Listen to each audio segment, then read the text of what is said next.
రాకాలోకంకి స్వాగతం. ఈ కంటెంట్ మీకు నచ్చినట్టయితే లైక్ చేయండి, మీ బంధుమిత్రులకు షేర్ చేయండి. ఇప్పటి వరకు సబ్స్క్రైబ్ చేసుకోకపోతే సబ్స్క్రైబ్ బటన్ని నొక్కండి. అదేవిధంగా బెల్ ఐకాన్ కూడా తప్పనిసరిగా నొక్కండి. జై హింద్ మిత్రులారా. ప్రధానమంత్రి నరేంద్ర మోదీ 2026వ సంవత్సరంలో తన మొట్టమొదటి విదేశ యాత్ర ఆగ్నేయాసియా దేశమైనటువంటి ముస్లిం దేశమైనటువంటి ప్రపంచంలోని అతిపెద్ద ముస్లిం దేశాల్లో ఒకటైనటువంటి మలేషియాకి వెళ్ళారు. ఫిబ్రవరి 7, 8వ తారీఖు 2 రోజులు ఆయన మలేషియాలో పర్యటించారు. ఇది ప్రధానమంత్రిగా మలేషియాలో ఆయన 3వ పర్యటన. ఈ సంవత్సరం నుంచి భారతదేశము బ్రిక్స్ కూటమి ఏదైతే ఉందో, Brazil, Russia, India, south Africa, ఈ దేశాలు, చైనా, ఈ దేశాల కూటమికి చైర్పర్సన్గా ఉండబోతున్నటువంటి చైర్మన్షిప్ని చేజిక్కించుకుంటున్నటువంటి సమయం కాబట్టి ఈ పర్యటన చాలా కీలకమైంది.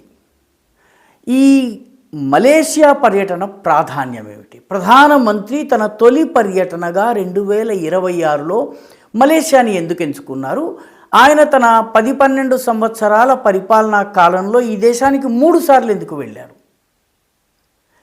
మలేషియా ప్రాధాన్యం ఏమిటి? భారత్ యొక్క దౌత్య వ్యవహారాల చెస్ బోర్డులో ఈ చదరంగపు బల్ల ఏదైతే ఉందో ఆ బల్లలో మలేషియా ప్రాధాన్యం ఏమిటి? ఇది తెలుసుకోవలసినటువంటి అవసరం ఉంది. గత సంవత్సరం ఆగస్టులో మలేషియా భారతదేశము సమగ్ర వ్యూహాత్మక భాగస్వామ్య ఒప్పందాన్ని చేసుకున్నాయి. అంటే మలేషియా ఇది ఏదో దౌత్యపరమైనటువంటి భయంకరమైనటువంటి అర్థం కాని భాష అనుకోవచ్చును. మలేషియా భారత్ అనేక అంశాలలో కలిసి పనిచేయాలి. ముఖ్యంగా వ్యూహాత్మకము, రక్షణ, భద్రత, సాగర జలాల భద్రత, ఇటువంటి అంశాల మీద కలిసి పనిచేయాలన్నటువంటి ఒప్పందం చేసుకుని ఇది చాలా ముఖ్యము. ఎందుకంటే 2019లో మలేషియా తనంతట తానుగా అప్పటి ప్రధానమంత్రి మహతీర్ మహమ్మద్ ఆయన ఐక్యరాజ్య సమితిలో ప్రసంగిస్తూ కశ్మీర్ సమస్యని లేవనెత్తి భారతదేశం కశ్మీర్ని తన సైన్యాన్ని పంపి దురాక్రమణ చేసింది, కశ్మీర్ని విముక్తం చేయాలి అన్నటువంటి మాట మాట్లాడటంతో 2 దేశాల సంబంధాలు సముద్రపు అట్టడుక్కి చేరుకున్నాయి. భారతదేశము తక్షణమే స్పందిస్తూ మలేషియాకి ఆర్థికంగా దెబ్బ తగిలేలాగా మన యొక్క పామాయిల్ దిగుమతుని పూర్తిగా నిషేధించింది. మలేషియా కొద్ది నెలల్లోనే సాగిలబడి రావలసినటువంటి పరిస్థితి ఏర్పడింది. అక్కడి పామాయిల్ ఉత్పాదనల్ని ఎగుమతి చేసేందుకు దేశాలు లేక ఆ దేశము ఆర్థికంగా చాలా గట్టి దెబ్బతిన్నది. దాంతో ఆగస్టు 2024లో మహతీర్ మహమ్మద్కి ఉద్వాసన పలికి అక్కడి ప్రజలు అన్వర్ ఇబ్రాహీంని ఎంచుకున్నారు. ఆయన ప్రత్యర్థి, మహతీర్ ప్రత్యర్థి అయిన ఈ అన్వర్ ఇబ్రాహీంని ఎంచుకున్నారు.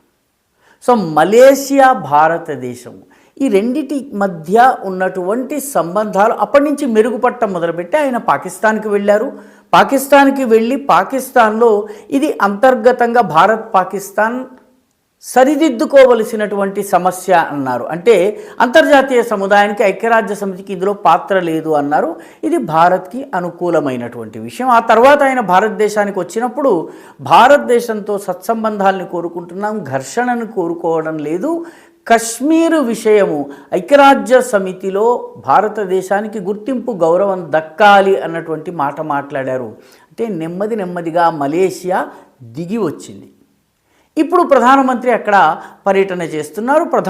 మలేషియా మనకి భారత్ దృష్టిలో 5 అంశాలు, మలేషియా ప్రాధాన్యము 5 అంశాల్లో ఉంది. మొట్టమొదటిది అని జాగ్రఫీ, అది భౌగోళికంగా అది ఉన్నటువంటి పొజిషన్.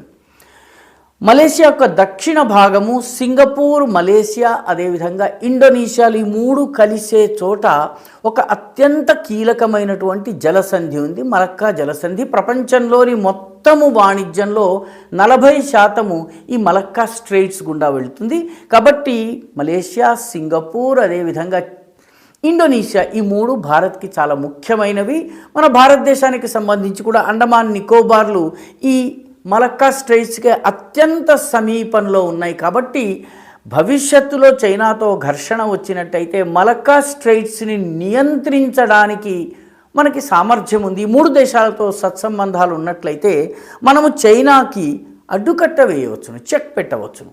ఆ దృష్ట్యా ఇది ముఖ్యమైనది. రెండవది, మలేషియా ఆసియాన్ కూటమిలో ఆగ్నేయాసియా దేశాల సహకార సమాఖ్య ఏదైతే ఉందో ఆ సమాఖ్యలో కీలకమైనటువంటి సభ్యులు 10 దేశాలు, ప్రపంచంలోని అత్యంత వేగంగా అభివృద్ధి చెందుతున్నటువంటి 10 దేశాల కూటమి, ఆసియాన్ కూటమి, వియత్నాం, ఫిలిప్పీన్స్, ఇండోనేషియా, బ్రూనై ఇటువంటి అనేక దేశాలు ఇందులో ఉన్నాయి. కాబట్టి ఆసియాన్ కూటమిలో మనకు కీలకమైనటువంటి పాత్ర రావాలన్నట్టయితే మలేషియాతో సాన్నిహిత్యం మనకు అవసరము.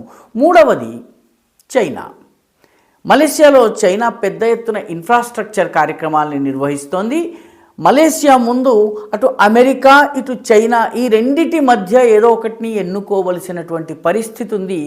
భారత్ ప్రవేశించటం వల్ల మలేషియాకి చైనా అమెరికా రెండూ ఇష్టం లేకపోతే భారత్ వైపు రావడానికి వీలుంటుంది. ఆ రకంగా Bharat third player in infrastructure building economic యాక్టివిటీగా ఎదిగే అవకాశం ఉంది. కాబట్టి మలేషియా మనకు ముఖ్యము. నాలుగవది ఆర్థిక అంశాలు. మలేషియాతో 2023లో మనకి $17 బిలియన్ మేరకు వాణిజ్యం జరిగింది. 2025 నాటికంటే కేవలం 2 ఏళ్లలో మనం దాన్ని $24 బిలియన్ పెంచాము. 2 దేశాలు పెంచుకున్నాయి. నిజానికి ఎలక్ట్రానిక్స్ కావచ్చు, ఐటీ కావచ్చును, అదేవిధంగా ఇన్ఫ్రాస్ట్రక్చర్ కావచ్చును, ఈ అన్ని రంగాల్లో కూడాను ఈ 2 దేశాల మధ్య ఆర్థిక సహకారం ఉంది. ఐదవది అన్నిటికన్నా ముఖ్యమైనది సెక్యూరిటీ. అంతర్జాతీయ భద్రతాపరమైనటువంటి వ్యూహాత్మకమైనటువంటి అంశాల్లో సాగర జలాల్లో సమన్వయము, అదేవిధంగా సముద్ర దొంగల నుంచి తప్పించుకోవడము, మన సరుకుని సురక్షితంగా చేర్చటము. మూడవది సంయుక్త నౌకాదళ వ్యూహాత్మకమైనటువంటి ఎక్సర్సైజ్ల నిర్వహణ. నాలుగవది ఇంటెలిజెన్స్ షేరింగ్. 2 దేశాల మధ్య సమాచార వినిమయము జరిగేటటువంటి అవకాశం ఉంటుంది. కాబట్టి ఈ 5 ప్రధాన కారణాలతో ప్రధానమంత్రి నరేంద్ర మోదీ అక్కడికి వెళ్ళారు. ఈ మొత్తం ప్రధానమంత్రి 2 రోజుల్లో ఫిబ్రవరి 7, 8 2 రోజుల్లో ఆయన ద్వైపాక్షిక సమావేశాలు, వ్యక్తిగతంగాను టీముల ప్రధానమంత్రి వెంట వెళ్ళిన ప్రతినిధి బృందము, అదేవిధంగా మలేషియన్ ప్రధానమంత్రి యొక్క ప్రతినిధి బృందము 2 దఫాలుగా 2 రకాలుగా చర్చలు జరిగినాయి. రెండవది భారత మలేషియా వాణిజ్యపరమైనటువంటి ఫోరం ఒకటి ఉంది, ఇండో మలేషియా బిజినెస్ ఫోరం. దానిలో టెక్నాలజీ, ట్రేడ్, ఇన్ఫ్రాస్ట్రక్చర్, అదేవిధంగా మార్కెట్స్, మనీ, ఈ అంశాలపైన చాలా లోతైనటువంటి చర్చలు, పరస్పర సహకారము, పెట్టుబడులకు సంబంధించినటువంటి ఒప్పందాలు జరిగినాయి. అతి ముఖ్యమైనటువంటిది మూడవది అదేంటంటే మలేషియాలో 15,000 మంది మలేషియన్లతో కూడినటువంటి ఒక పెద్ద సమావేశాన్ని ప్రధానమంత్రి మోదీ సంబోధించారు. సలామత్ దాతుంగ్ మోదీ అంటే వెల్కమ్ మిస్టర్ మోడీ. దాతుంగ్ అంటే శ్రీకి సమానార్థకం. అది వెల్కమ్ మిస్టర్ మోడీ అనే అర్థం వచ్చే సలామత్ దాతుంగ్ మోడీ సదస్సులో ఆయన ప్రసంగించారు. ఎక్కడికి వెళ్ళినా భారతీయ మూలానికి చెందినటువంటి వ్యక్తులతో సంభాషించటం అది మోదీ చేస్తూ ఉంటారు. అలా 15,000 మందితో చేయటం బహుశా మలేషియా చరిత్రలో ఇంత పెద్ద భారతీయుల సదస్సు ఇంత మటుకు జరగలేదు. మలేషియాలో ప్రపంచంలో ఉన్నటువంటి భారతీయ మూలానికి చెందినటువంటి జనాభా వివిధ దేశాల్లో ఉండడము, దాన్ని డయాస్పోరా అంటారు. ఆ రకంగా 3rd largest diaspora of Indians. America తరువాత, గల్ఫ్ దేశాల తరువాత మలేషియాలో ఉంది. కాబట్టి 2.9 మిలియన్ అంటే దాదాపు 29 లక్షల మంది భారతీయులు ఉన్నారు. వీళ్ళు మామూలుగా ఏదో నిన్న మొన్న వెళ్ళిన వాళ్ళు కాదు, 6 జనరేషన్స్ 7 జనరేషన్స్గా వెళ్ళిన వాళ్ళు. రాజరాజ చోళుని సమయంలో అక్కడికి వెళ్ళి ఉన్న వాళ్ళ దగ్గర నుంచి మొదలు పెడితే 6-7 తరాల నుంచి అక్కడ ఉండి వ్యాపారం చేస్తున్నటువంటి చెన్నైకి చెందినటువంటి నాటుకోట్టై చెట్టియార్లు, చెన్నైకి చెందినటువంటి రబ్బర్ తోటల్లో పనిచేసేటటువంటి వాళ్ళు, అక్కడ ఇన్ఫ్రాస్ట్రక్చర్ ప్రోగ్రామ్స్లో పనిచేసే వాళ్ళు, వీళ్ళందరూ అక్కడ ఉన్నారు. వీళ్లలో 6 జనరేషన్స్ క్రింద మలేషియాకి వెళ్ళినటువంటి వాళ్లకు ఓవర్సీస్ ఇండియన్ కార్డులను మోదీ ప్రభుత్వము ప్రదానం చేసింది.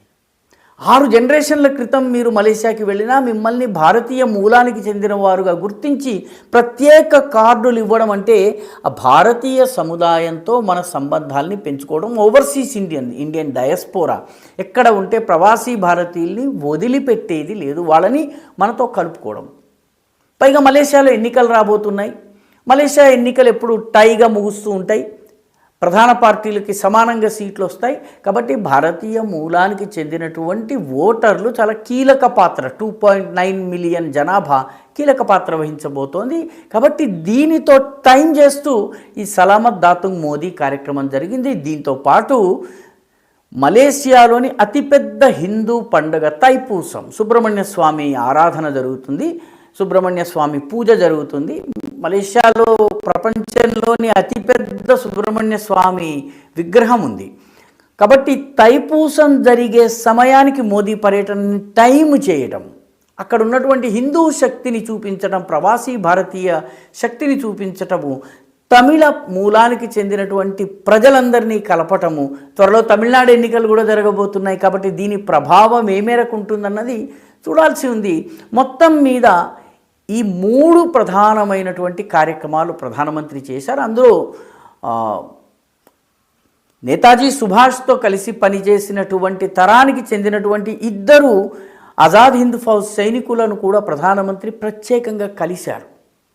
కాబట్టి సుభాష్ బసు పట్ల ఈ దేశంలో ఉన్నటువంటి గౌరవము, మలేషియా, సింగపూర్ ప్రాంతాల్లోనే సుభాష్ బసు యాక్టివిటీ ఉండడము, ఈ దృష్ట్యా ప్రధానమంత్రి వాళ్ళని కలవడం చాలా ప్రాధాన్యతని సంతరించుకుంది. ఇదంతా ఒకెత్తు, మలేషియాలోనే పచ్చి భారత వ్యతిరేకి ఇస్లామిక్ ఉగ్రవాదాన్ని పెంచి ప్రోత్సహించేటటువంటి పీస్ టీవీ అధిపతి, ఇస్లామిక్ రీసెర్చ్ ఫౌండేషన్ అధిపతి అయినటువంటి జకీర్ నాయక్ కూడా ఉన్నారు. డాక్టర్ జకీర్ నాయక్ ప్రేరణతో అనేక మంది ఉగ్రవాద కార్యకలాపాల వైపు వెళ్ళారు, బాంబులు పెట్టారు, శిక్షణ పొందారు, జిహాద్ని చేసేటటువంటి ప్రయత్నం చేశారు. అతను భారతదేశము మనీ లాండరింగ్ కేసులో అతన్ని అరెస్ట్ చేసే ముందే 2016లో మలేషియాకి పారిపోయారు. మలేషియా ఆయనకి రక్షణనిచ్చి ఆయనకి పర్మనెంట్ రెసిడెంట్ కార్డు ఇచ్చింది. జకీర్ నాయక్ విషయము ఇరు దేశాల మధ్య కొంత టెన్షన్కి గురి చేసేటటువంటి విషయము. మలేషియా ప్రభుత్వము జకీర్ నాయక్ని వదిలివేస్తే మలేషియాలో ప్రధానంగా ఉన్నటువంటి ముస్లిం ఓటర్లు ప్రభుత్వానికి వ్యతిరేకంగా ఓటు వేసే అవకాశం ఉంది, ప్రమాదం ఉంది, అధికారం కోల్పోయేటటువంటి అవకాశం ఉంది. అందుకని ప్రభుత్వము ఆయనని రక్షిస్తుంది. అట్ ద సేమ్ టైం భారత ప్రభుత్వపు ఒత్తిడికి తలొగ్గి అతను ఎలాంటి జహాదీ కార్యక్రమాల్లో పాల్గొనకుండా, ఎలాంటి ప్రసారాలు ప్రసంగాలు చేయకుండా కేవలము అక్కడ నివసించేలాగా అతని మీద పూర్తి కట్టడిని మలేషియా ప్రభుత్వం పాటిస్తోంది. భారతదేశం అతనికి వ్యతిరేకంగా రెడ్ కార్నర్ నోటీస్ ఇంటర్పోల్ జారీ చేసేలా ప్రయత్నం చేస్తోంది. ఇప్పటి వరకు ఆ ప్రయత్నాలు సఫలీకృతం కాలేదు. భవిష్యత్తులో రెడ్ కార్నర్ నోటీస్ కనుక జారీ అయితే జకీర్ నాయక్ని పట్టి భారతదేశానికి ఇవ్వక మలేషియా దగ్గర వేరే మార్గం లేదు. ఈ రకంగా ప్రధానమంత్రి మలేషియాలో జరిపినటువంటి పర్యటన వ్యూహాత్మకంగా, ఆర్థికంగా, అంతర్జాతీయ సంబంధాల పరంగా, భారతీయ సమాజం, అక్కడ నివసించే భారతీయ సమాజం పరంగా, మలేషియా రాజకీయాలు, అదేవిధంగా భారతదేశపు అంతర్జాతీయ దౌత్య వ్యవహారాల పరంగా అత్యంత కీలకమైనటువంటి విదేశ పర్యటన. ఈ వీడియో మీకు నచ్చినట్టయితే లైక్ చేయండి, షేర్ చేయండి, ఈ ఛానల్కు సబ్స్క్రైబ్ చేయండి, మీ అభిప్రాయాన్ని కమెంట్ల రూపంలో తప్పనిసరి